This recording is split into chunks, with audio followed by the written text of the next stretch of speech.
Hello friends, स्वागत आहे तुमचं माझ्या चॅनलवर। तर आज आपण एक असं आर्ट बनवणार आहोत। त्याच्यामध्ये मी टिश्यू पेपर आणि न्यूजपेपर वापरणार आहे। तर सर्वात आधी आपल्याला टिश्यू पेपर चांगला भिजवून घ्यायचा आहे आणि नंतर मग ते पिळून त्याची मिक्सरमध्ये एक बारीक पेस्ट बनवायची आहे। तर टिश्यू पेपरपेक्षा न्यूजपेपर थोडा जास्त वेळ भिजू द्यावा लागतो, त्यामुळे ही काळजी घेणं गरजेचं आहे। आता हे बारीक झाल्यानंतर आपल्याला यामध्ये फेविकॉल ॲड करायचं आहे आणि थोडीशी टाल्कम पावडरसुद्धा आपल्याला यामध्ये वापरायची आहे, जेणेकरून ते थोडंसं घट्ट होईल। म्हणजे त्यामध्ये आपल्याला कलरसुद्धा ॲड करायचे आहेत ना, तर ते पातळ व्हायला नको यासाठी थोडीशी पावडरसुद्धा आपण इथे वापरू शकतो। आता या पेस्टची थोडी थोडी क्वांटिटी आपल्याला वेगवेगळ्या कंटेनरमध्ये घ्यायची आहे आणि त्यामध्ये आपल्याला आवडेल तसे रंग आपल्याला मिक्स करून घ्यायचे आहेत।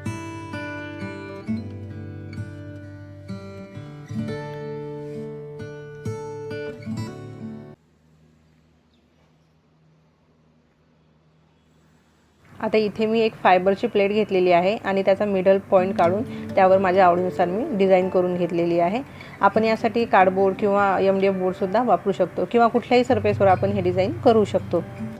आता इथे मी थोडेसे डार्क कलर वापरलेले आहेत, कारण पेपर थोडं कलर ॲब्झॉर्ब करून घेतो, त्यामुळे थोडे डार्क कलर आपल्याला इथे वापरायचे आहेत।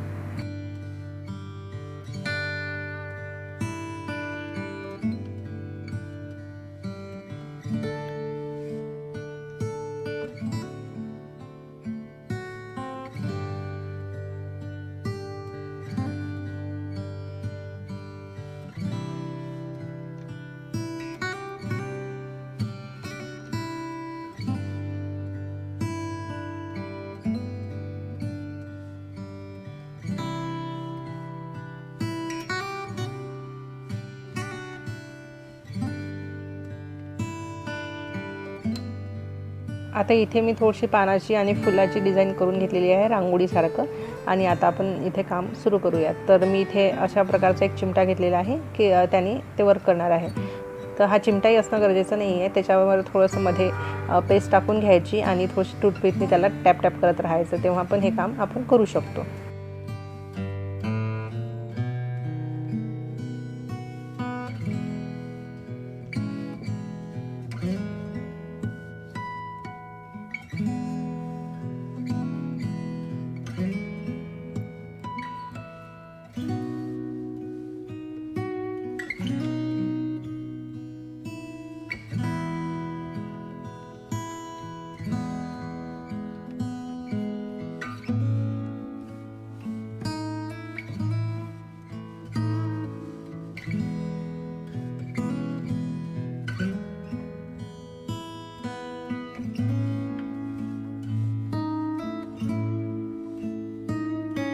हे आर्ट दिसायला खूप सुंदर दिसतं आणि लहान मुलंसुद्धा हे आर्ट सहज तयार करू शकतात।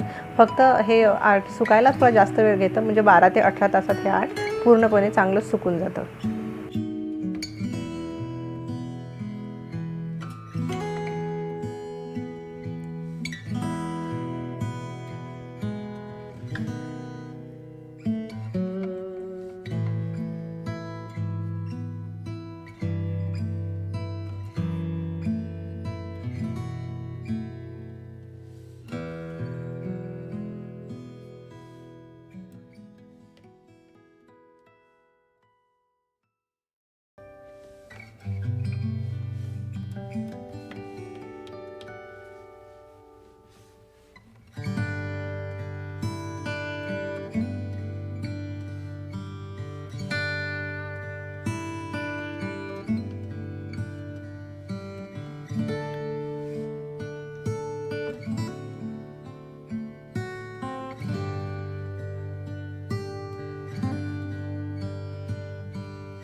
ही प्रोसेस एवढी इझी आहे की हे कोणीही बनवू शकते आणि याच प्रोसेसचा वापर करून आपण रेडीमेड रांगोळीसुद्धा बनवू शकतो कार्डबोर्डचा बेस वापरून.